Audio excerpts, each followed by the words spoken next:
hell does this guy, Senator Blumenthal from Connecticut, have the guts to challenge the integrity and honesty of Donald Trump or anyone else for that matter?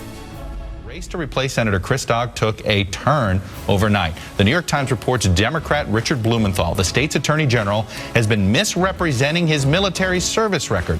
Take a listen to this sound provided by the New York Times. This is Blumenthal 2 years ago about his service in Vietnam. We have learned something very important since the days that I served in Vietnam, and you exemplify it. Whatever we think about the war, whatever we call it, Afghanistan or Iraq, we owe our military men and women unconditional support.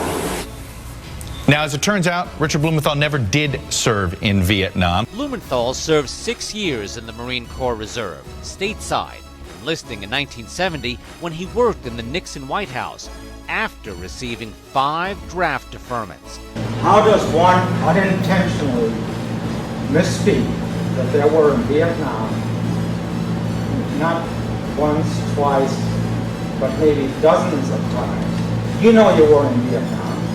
You know that you had no intention of going to Vietnam, and you didn't want to go to Vietnam. So how does one unintentionally tell veterans that you were in Vietnam? Let me finish tonight with a story of someone who did the unspeakable. Whenever I meet a guy my age who served in Vietnam, I ask him that direct man-to-man question, were you in it? Then I look and often see that somber nod of the head and the sad, knowing but sure answer. There is no more powerful question, no more important answer for those men my age. Those who were in the fighting, who walked through the jungles and open fields, who rode in the helicopters, drove the trucks, faced the enemy by day and night in the heat of Indochina. There were 2 answers, both heavy with meaning and morality, and yes, merit, life merit for those who served, who were in it.